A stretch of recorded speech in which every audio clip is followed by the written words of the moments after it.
The most important addition to Discipline Agile, the Minimum Business Increment. Hi, I'm Joshua Barnes, the founder of Process Mentors, and welcome to this episode of All Things Disciplined Agile. Let me get a little bit bigger here. And this episode is part of our Discipline Agile Value Stream Consultant series where we're covering 12 episodes, and we're going to continue today with the minimum increment. This is the second part, and a continuation on where I left off last week. Last week, the focus was on the development value stream. And today, I'm going to pull in the other value streams, the operational value stream, as well as the supporting value stream. So let's get right into it. A little refresher on what an MBI is if you haven't seen one of the prior episodes. So the MBI is a strategy for being able to determine the most minimal thing that we can do next that's going to add value from a customer perspective. So we're trying to have smaller and smaller packages of work that we're going to do to get all the benefits of getting faster feedback, a faster release into the marketplace, so we can not only get a return on investment, but we get that that feedback from the market if we should keep going in the direction that we started off with. So the continuation from last week is where now I want to show an example of an MBI. And there's lots of packages that we could come up with. One is a less complex MBI, right? Where we've got an enhancement to a single product delivered by one team with minimal impacts or changes to operations. Pretty straightforward, not a lot of complexity compared to one where we're going to have enhancements across multiple products delivered by multiple development teams, significant changes from an operational perspective, as well as needing people from our supporting areas, the supporting value stream, to conduct activities that contribute to the value that we are trying to release to our customers. So last week, we took a look at just a common annual budgeting cycle, right? Where we've got a long period of time, we're identifying lots of ideas, packaging them up into projects anywhere from small to big. And then we get into the new year and off we go. All those projects are kicked off. So the challenge that I covered last week is that a lot of the scope in these projects, especially the larger ones, are very disparate, right? We've got lots of different pieces of functionality that might be being enhanced. But when we start to take a look from a customer perspective, the customer journey, how they're going to get value from interacting with our products, we see in a complicated situation like this where we've got multiple enhancements that we need to make across various products done by various teams. So where I left off last week is this is an MBI, right? So we want to take all of those ideas, the requests from our customers, the needs or things that are going to be a benefit that our stakeholders out in the business side have identified, to be able to bring those into this small package of work. And we are using this package to determine all the things necessary to be able to get that value completed and be successful. So today, one of the things that I want to take a look at is just one of the formats for how we can capture a minimum business increment. And the format that I'm going to cover today for a complicated MBI, the one that I just kind of had the previous slides where we've got lots of enhancements that are going to go across multiple products, I'm using a business canvas style. Now, there's not a template, there's not one way that we'd want to capture this information, but we found that using this format, using a business canvas style, and also using that in a virtual collaboration platform, something like Miro, where we can have links to additional information and be able to navigate that information very cleanly and not have a lot of distracting information, has been very beneficial. So let's take a look at some of the things in this MBI that I want to share today. So one of the things is strategic alignment. So if we take a look at what we consider in DA, the idealized value stream, that's the episode that I'll cover next week.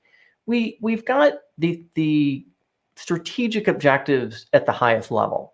So in this case, increase direct-to-consumer sales by 3.25% compound annual growth rate, CAGR, over fiscal year 22 and fiscal year 23. So for a large organization, a 3.25% increase annual growth rate is pretty significant. So that's something that we would see over the course of a year, 2 years, 3 years, depending on the roadmap that the organization has. We would need to break that down into initiatives. So one of the initiatives that was for this strategic outcome was increase ultra premium product sales by 48%, again, CAGR, over fiscal year 2022. So this initiative then needs to be decomposed into identifying minimum business increments. What's the smallest thing that we can do next to move towards achieving the goal of this initiative? So in this case, this MBI was to develop a global ultra premium product microsite with the very special VIP specific UX. All right, so again, strategic alignment, we can see at still a small quantity of work that we're trying to accomplish, how it rolls up and supports an initiative and how that initiative supports a strategic outcome. So the next thing is, let's take a look at all of the enhancements across not only the products, right, the work that we're going to do from a development value stream perspective, but across the other two value streams, operational and support.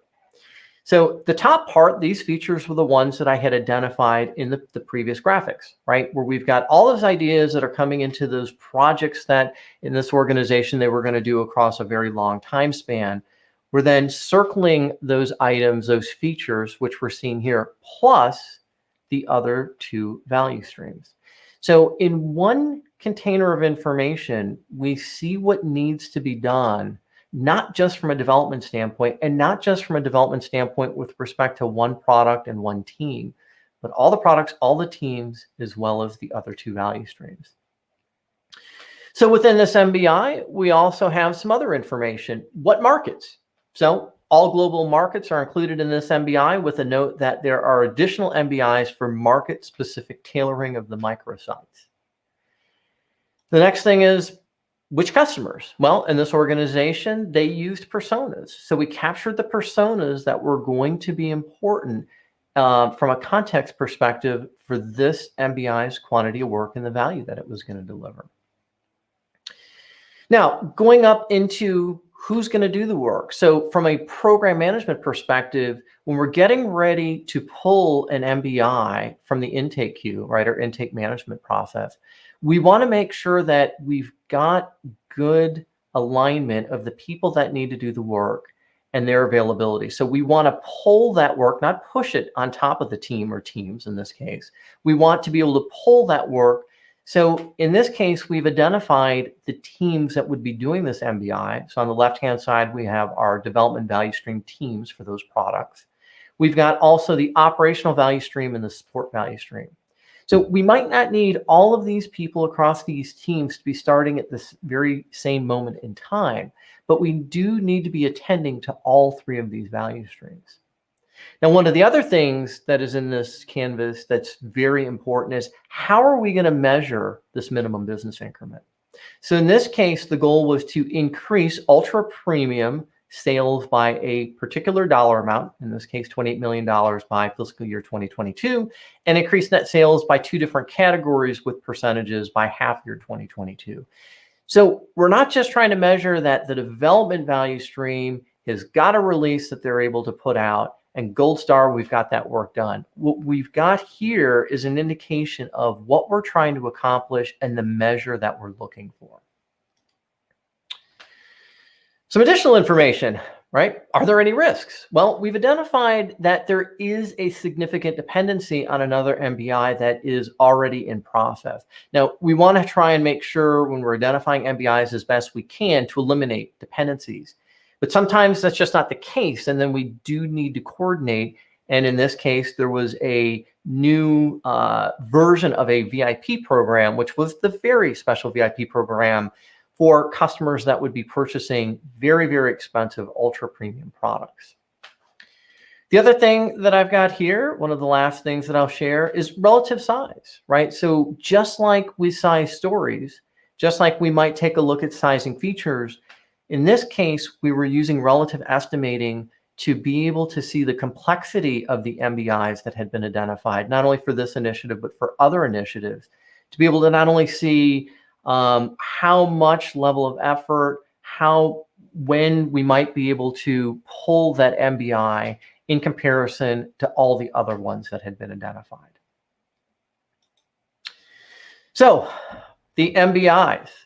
MBIs can solve the problem of communicating between the business and the three other types of value streams: development, operations, and supporting.